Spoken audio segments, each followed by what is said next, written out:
pasyente. Relax lang. Di ba kanina masakit ito? Oo. Lumambot na. Kanina sobrang tigas. Di ba masakit na masakit yan? Ang masakit sa'yo, simula ito. Automatic take, kung hindi natin tinanggal to sa nagdarasal, di ang gagaling. Ayaw magpaniwala ng papel lang, kaharap mo asawa mo. Asawa mo nakikita niya yung ginagalaw ko doon sa papel. Nakapatong lang yung papel. Di ba dito ko na nga siya inawakan doon sa dulo ng daldiyan at ginagalaw-galaw ko lang. Oo. Automatic team may nagdarasal sa'yo. Automatic parang, sabihin na natin, automatic talagang kinukulang ka na. Kasi pag may nagdarasal, may nangungulang na talaga. Iba yung galit lang. Iba yung, pag nakikita mo yung kapitbahay mo, nagbubusit ka sa pagmumukha niya. Yung ganon. Iba lang yon. Personal mo ng galit sa kanya. Ibig sabihin, ito may kulang, sukdulan na pinagdarasal ka. O pinadarasalan ka, o kinukulang pa mismo siya nagdarasal. Kaya sumasakit yung dito mo. Okay, subukan mo, masakit pa ba? Hindi na ako. So, di ba? Ayusin na lang natin. Kaya ilalagay ko na lang sa'yo dito, frozen. Shoulder nito. Pero talagang may konti lang to ng frozen, pero hindi dapat to ganito kasakit eh. Kasi 2 years and a half o 3 years mo na to sakit, di ba? O, ngayon, tignan mo, magagalaw mo yan dahan-dahan. Hindi, ako lang. Mind mo lang. O, di ba? Hindi na sumakit, di ba? Kung hindi tayo dumaan sa spiritual, ikaw ang nagsabi, matagal mo na to pinapagamot. Pero, ilang araw bago bumalik. Minsan na ako. O, sabi na lang natin ganito. Iba yung ginawang taktika ni ng Pong Nazareno. Yung araw na pumunta ka sa manggagamot, nabawasan ba ng malaki o kahit katiting 10 puntos? Nabawasan hindi. Nabawasan naman po. Kaya lang, bumabalik. Parang kinabukasan, nandun na naman. Ngayon, ano naman ang pinagbago ngayon, yung ginamot ka ng Pong Nazareno kaysa sa dati?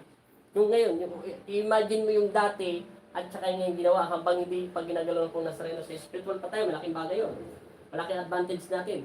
Anong pinagkaiba? Galaw-galaw mo. Mas maano po ngayon. Ano? Mas nawala ka agad. Nawala agad.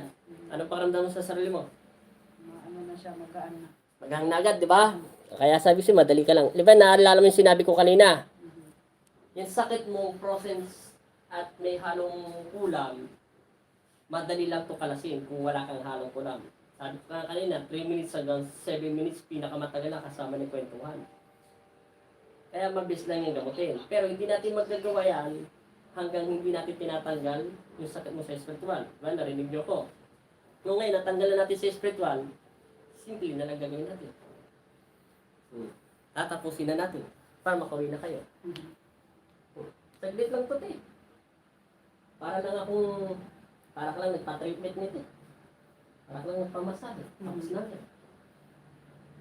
At least, hindi naman lugi yung pinagantay mo. Kahit alas una ka nakasalang. Ito lang yan, tapos na yan. Hinga na maayos. Hinga. Oh. Hinga pa. Sige pa.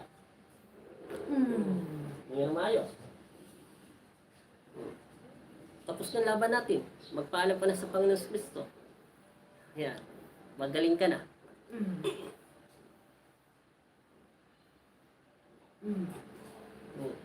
Abante na konti, te. Sige pa. Konti pa. Dagdagan mo pa. Sige pa. Okay. Titigan mo yung pogi mong asawa. Titigan mo siya. Ilagay dito.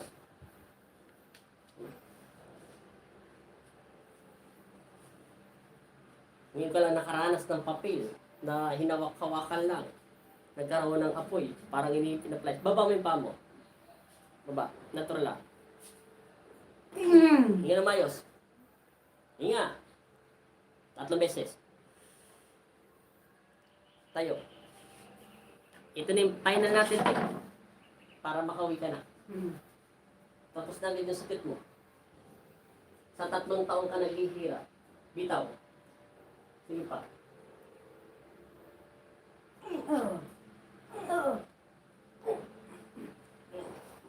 Upo.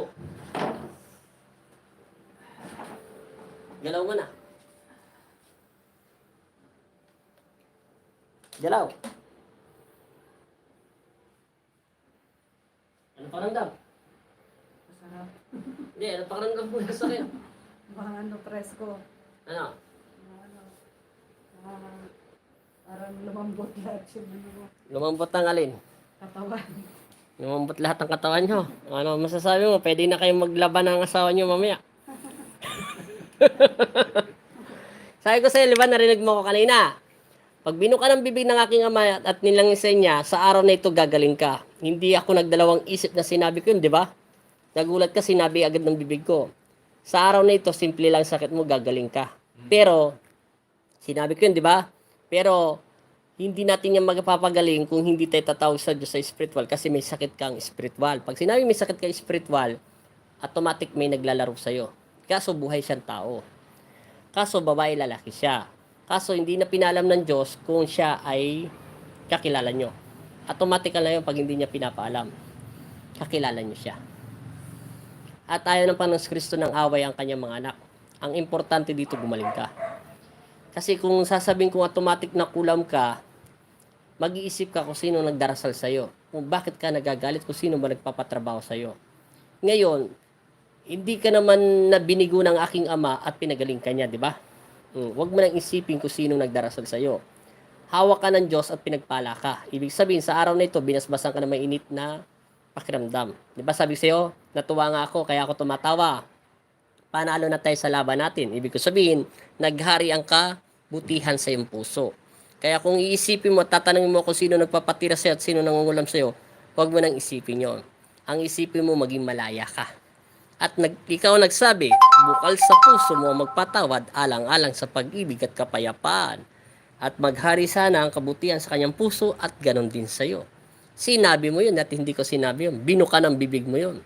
Kaya patunayan mo sa aking ama na Panginoon mo rin. Ano, masakit pa ba? Parang hindi ka na hinantok ka? Oh, pero anong pakiramdam mo? No, tama yung sinabi ko. Bigyan mo ako ng 3 minutes hanggang 4 minutes, pinakamatagal ng kwentuhan, 7 minutes, tapos na tayo. Tingnan mo, 7 minutes and 10 seconds. Tapos tayo. Kasama kwentuhan. O, di ba? Okay na. Tignan nyo. Parang natulala kayo na hindi nyo maintindihan. O, ang ganda-ganda nyo sa camera. Ba't malayo ka sa asawa mo? Oo. Pwede ko isip mo. Oo. Oo. Oo. Bigyan mo salamin yung asawa nyo. Ayan. Oo. Oo.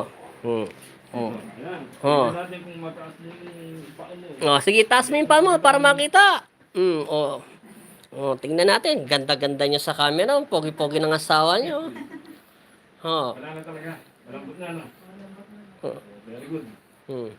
Hindi naman binigo ng aking amang yung kahilingan. Siya tu- na pagdadrive pabalik. 2 years lang ang nilagay ko sa title mo. 2 years lang ang sakit mo. Prosent. Nilagay ko na prosent kasi hindi ko na pinakita yung pinakalas ng Panginoon Kristo. Automatical, may nangungulam talaga sa'yo, may nagdarasal.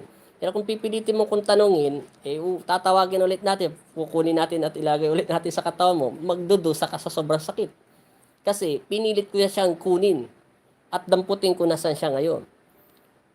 Magiging 1/4 makakaramdam ko na matindi sakit, 3/4 yung pinakamalakas sa kanya. Kasi papalag siya dahil kinuha ko siya. Dapat kanina pa lang, kung pinahintulutan ako ng asawa mo na talagang damputin siya at talaga tanungin, okay lang. Pero hinihintay ko siya magsalita, ayaw niya. Kaya wala akong ginawa, pinakalas ko. At huwag ka mag-alala, hindi na babalik yun. Hindi pa bumabalik yun sa ganun. Ano pakiramdam? Nakapagsapatos ka na ng mabilis. Kanina ka pa nakayuko dyan. Kanina nakita ka doon sa upuan, mukha kang hindi mapakali doon sa bangkuan eh. Yung masakit po talaga yung ano kanina dito. O ngayon, wala na. O, nangyari ang sinabi ng aking ama. 3 minuto, 2 minuto, pinakamatagal kakwentuhan hanggang 7 minuto. Tapos tayo. 7 minutes, tinapos ng Diyos. Dadasalan na kita. Sigurado pa talaga. Hindi maglakad ka muna. Habang mayroon pa tayong 9 minutes, para ipatay na natin to. Para sigurado, baka subukan mo mag-ano dyan. Ikaw na daw magdadrive mamaya, ha? Mag-drive ng sasakyan, ha? Mag-judgmental isip. Anong pakiramdam? Ano? Okay na daw. Salamat na kayo sa Panginoon Kristo.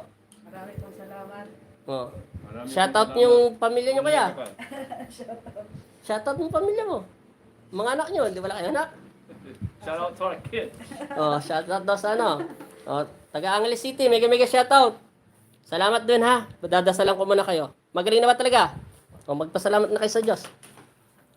Maraming po salamat. Oh, sige. Salamat sa Pong Nazareno ha. Maraming salamat at God bless all po sa lahat na nanonood. Thank you so much. Dadasalan na kayo.